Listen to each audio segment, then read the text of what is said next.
Et voilà comment, rapidement, vous avez la dérivée. Et avec bien entendu la même conclusion, hein, puisque c'est la même formule. Donc voilà. Ça, c'est vous l'avez dans le formulaire. Hein, et donc, il faut savoir l'appliquer comme ça, si jamais on vous donne. Mais les logiciels de calcul formel vous permettent quand même d'obtenir la dérivée. Malheureusement, souvent, cette dérivée n'est pas sous la forme qu'on aimerait utiliser. Donc, il faut refaire du calcul.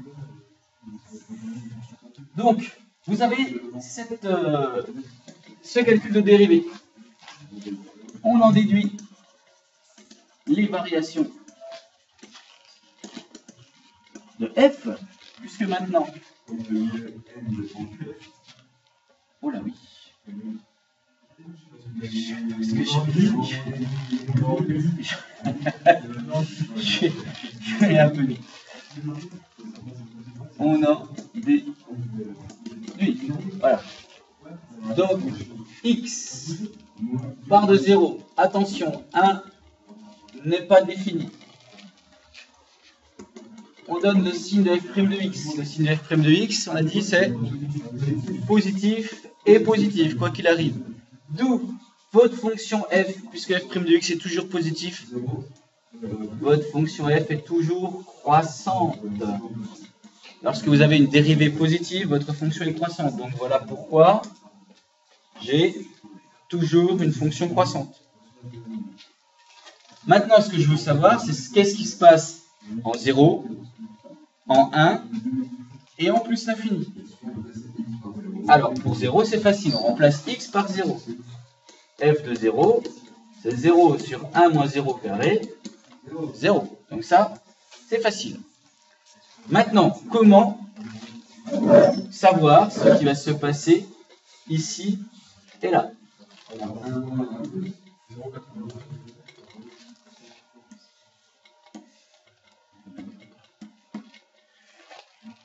Alors, on pourrait remplacer x par 0,99 ou 0,9999, 9999, etc., etc., etc. En fait, quand vous faites ça, vous faites une recherche de limite. C'est-à-dire, vous vous posez la question, quelle est la limite lorsque x se rapproche de 1? X est inférieur à 1, donc je mets 1 moins pour dire je me rapproche de 1, mais par valeur inférieure. Il y a un moins plus, oui. De x sur 1 moins x carré. Est-ce que vous avez déjà étudié des limites? Parce que je sais que ça se fait pas forcément, non? Jamais? Oui, c'est un peu la même idée. Alors, ne paniquez pas quand vous voyez ça. Qu'est-ce qu'on attend de vous?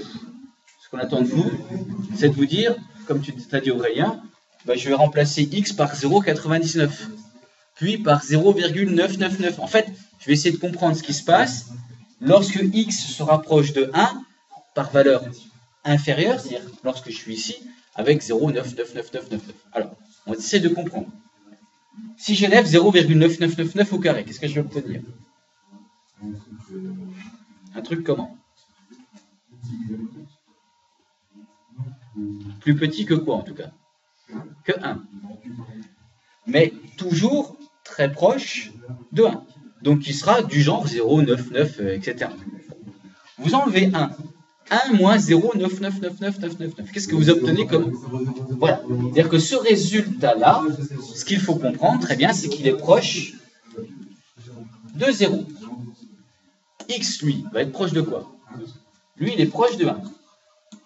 Donc, ce qu'il faut comprendre, c'est que vous allez diviser, parce que c'est un quotient que vous faites, multiplier un nombre, on va diviser un nombre proche de 1 par un nombre proche de 0.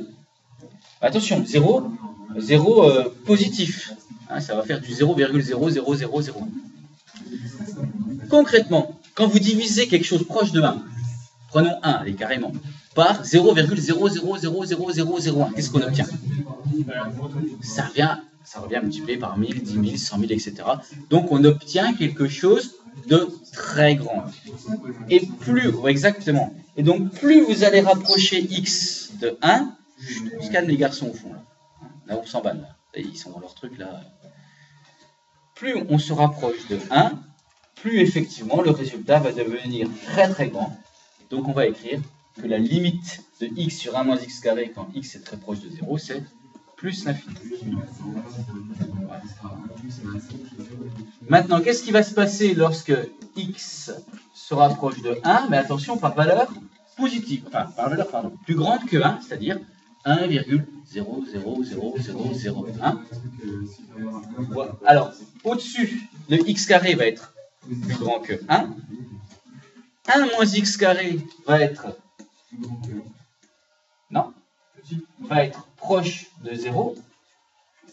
Mais attention, si vous faites 1 moins 1,000001, parce que là, votre x carré, il va être égal à quoi? Il va être égal à 1,000001. Vous faites 1 moins 1,0001. Voilà, vous êtes proche de 0, mais négatif. Alors que x, lui, va être proche de 1. Alors, même si c'est 1,001 ou 0,999, c'est proche de 1. Donc, au final, vous avez un nombre proche de 1 que vous divisez par un nombre proche de 0 qui est négatif. Vous obtenez quoi comme résultat? Un nombre très très très grand, mais négatif, c'est très très petit. Donc, la limite, c'est moins l'infini. Et voilà pourquoi, lorsque vous êtes proche de 1, mais par valeur supérieure, 1,001, vous êtes tout au fond comme ça. Au fond du trou, si on veut. Ensuite,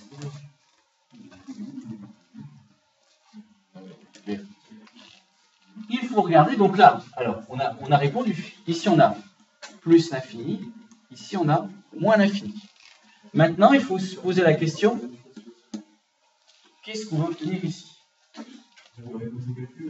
Alors, graphiquement, on a vu ce qui se passe. Graphiquement, c'est 0. Donc, si on ne vous demande pas de le démontrer, si on vous dit, regardez votre calculatrice et donnez les limites. Et là, vous allez écrire 0. Alors, malheureusement, ce n'est pas parce que c'est infini sur infini. Non. Et là, par contre, ce n'est pas aussi évident que ça. Il se trouve qu'un infini sur un infini,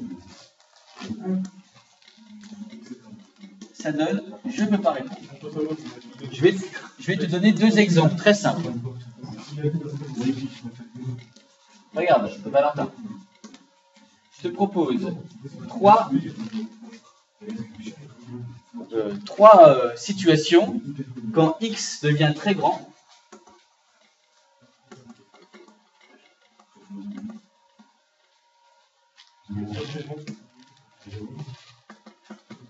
Je prends dans les deux cas plus l'infini. Mais j'aurais pu prendre moins l'infini. Alors, x sur x, ça fait quoi? 1. Donc quand x tend vers plus l'infini, la limite de x sur x, c'est bien quelque chose d'infini sur quelque chose d'infini. Ça fait... Non, c'est bien. Parce que x divisé par x, ça fait toujours 1. Donc ça fait 1. X sur x carré, ça peut simplifier, ça fait 1 sur x. Quand x devient très très grand, la limite de 1 sur x, ouais. Donc tu divises 1 par un nombre très très très très grand, tu obtiens un nombre très proche de 0. X carré sur x, ça fait x. Et donc la limite, quand x tend vers plus l'infini, ce sera l'infini. Donc quand tu divises quelque chose qui est très grand par quelque chose qui devient très grand, tu ne peux jamais connaître le résultat tout de suite. C'est pas comme tout à l'heure, quelque chose proche de 1 divisé par quelque chose de très proche de 0, quelque chose de très grand. Ça, on peut répondre, effectivement. Mais l'infini sur l'infini, on ne peut pas répondre. Donc, qu'est-ce qu'il faut faire? Il faut lever l'indétermination, comme on dit, et transformer, tu vois, faire ce qu'on a fait ici, c'est-à-dire transformer le calcul. J'ai pu répondre, non pas à partir des expressions du début, mais j'aurais pu répondre parce que j'ai transformé le calcul. Je l'ai écrit autrement. Donc, c'est exactement ce qui se passe avec x sur 1 moins x carré. C'est quelque chose de très grand divisé par quelque chose de très grand. Alors là, pour le coup, c'est négatif, mais en face, c'est du très grand sur du très grand. Donc, je ne peux pas répondre. Il faut que je fasse un truc de ce genre-là. Je dois transformer l'expression. Et comment je vais transformer cette expression-là? Comme on a fait ici. Comment on a fait ici? Comment on est passé de ça à 1 sur x?